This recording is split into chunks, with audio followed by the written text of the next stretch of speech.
नमस्कार, आप देख रहे हैं इंडिया सावधान न्यूज और मैं हूं आपके साथ मानवी ठाकुर। सरोवर नगरी नैनीताल के डीएसबी कॉलेज के 20वें दीक्षांत समारोह में भारत की राष्ट्रपति द्रौपदी मुर्मू ने बतौर मुख्य अतिथि प्रतिभाग किया। इस दौरान राष्ट्रपति ने उत्कृष्ट प्रदर्शन करने वाले विद्यार्थियों को गोल्ड मेडल और उपाधियां प्रदान की। इस कार्यक्रम में राज्यपाल लेफ्टिनेंट जनरल गुरमीत सिंह सैनी शून्य भी उपस्थित रहे। दीक्षांत समारोह को संबोधित करते हुए राष्ट्रपति ने कहा कि शिक्षा किसी भी राष्ट्र के विकास की नींव होती है, इसलिए शिक्षा का उद्देश्य केवल विद्यार्थियों की बुद्धि और कौशल का विकास करना ही नहीं, बल्कि उनके नैतिक बल और चरित्र को भी सुदृढ़ करना होना चाहिए। राष्ट्रपति ने कहा कि देश में शोध, नवाचार और उद्यमिता को बढ़ावा देना अत्यंत आवश्यक है।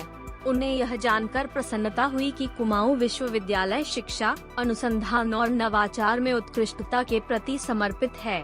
राष्ट्रपति ने कहा कि हिमालय अपनी जीवनदायिनी संपदाओं के लिए जाना जाता है। इन संसाधनों का संरक्षण और संवर्धन हम सभी की सामूहिक जिम्मेदारी है। उन्हें यह जानकर प्रसन्नता हुई कि कुमाऊं विश्वविद्यालय पर्यावरण संरक्षण के क्षेत्र में जागरूक प्रयास कर रहा है। राष्ट्रपति ने कहा कि वर्ष 2047 तक भारत को एक विकसित राष्ट्र बनाने का लक्ष्य रखा है। इस लक्ष्य की प्राप्ति में कुमाऊं विश्वविद्यालय जैसे संस्थानों के युवा विद्यार्थियों की महत्वपूर्ण भूमिका होगी। उन्होंने विश्वास व्यक्त किया कि अपनी प्रतिभा और समर्पण की शक्ति से ये युवा अपने दायित्व को अवश्य पूरा करेंगे। मां नयना देवी के पवित्र नाम से जुड़े नैनीताल में स्थापित इस विश्वविद्यालय के परिसर में आकर मुझे हार्दिक प्रसन्नता हो रही है। मेरी देवी माता से प्रार्थना है कि आप सभी विद्यार्थियों, राज्यों के निवासियों तथा सभी देशवासियों पर अपनी कृपा बनाए रखें।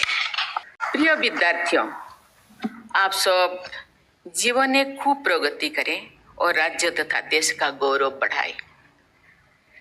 सभी विद्यार्थियों के माता पिता और अभिभावकों को भी मैं बधाई देती हूँ। वे आपकी यात्रा में हर कदम पर साथ खड़े हैं। आज इस दीक्षांत समारोह के साथ आपकी औपचारिक शिक्षा का एक महत्वपूर्ण चरण पूरी हो रहा है, लेकिन ये शिक्षा का अंत नहीं है। मेरा मानना है कि आपको अपने भीतर के विद्यार्थी को हमेशा जीवित रखना चाहिए। शिक्षा आपको आत्मनिर्भर तो बनाती ही है, साथ ही शिक्षा आपको विनम्र बनने तथा समाज और देश के विकास में अपना योगदान देने के लिए प्रेरित भी करती है। आप अपनी शिक्षा और उससे कमाई हुई धन को समाज के वंचित वर्गों की सेवा और राष्ट्र निर्माण में लगाएं। यही सच्ची धर्म है, जिसे निभाकर आपको सुख और संतोष मिलता है। आप सोचते होंगे, सब देश के सेवा पे लगाएं तो हम क्या खाएंगे? खाने के लिए एक 2 वक्त रोटी, 2 रोटी, 3-4 बार खाना, 5-10 कपड़ा, एक छत, जिंदगी जीने के लिए। आने वाले जेनरेशन के लिए थोड़ा पढ़ाई, शिक्षा, स्वास्थ्य, बाकी सब चीजें देश के लिए दान करना चाहिए। यही अपना ध्येय होना चाहिए। हमारी परंपरा में कहा गया है कि अन्नदानम परम दानम, विद्या दानम अतः परम, अन्येन क्षणिका तृप्ति यावत् जीवनम च विद्याया। अर्थात अन्नदान परम दान होता है और विद्या का दान उससे भी बड़ा है, क्योंकि अन्न से क्षण भर की तृप्ति मिलता है, जबकि विद्या से आजीवन तृप्ति बनी रहता है।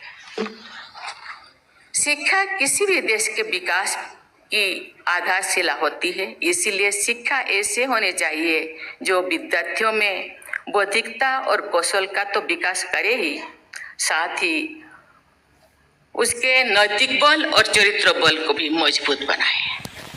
मुझे विश्वास है कि आप सब ऐसे शिक्षा के प्रति सक्रिय आस्था बनाए रखेंगे। माननीय राष्ट्रपति महोदय जी, माननीय उच्च शिक्षा मंत्री डॉक्टर धन सिंह रावत जी, कुलपति प्रोफेसर दीवान सिंह रावत जी, सम्मानित प्रोफेसर्स, अधिकारीगण, प्रिय विद्यार्थीगण, अभिभावकगण और आज के इस ऐतिहासिक अवसर पर पधारे सभी अतिथिगण।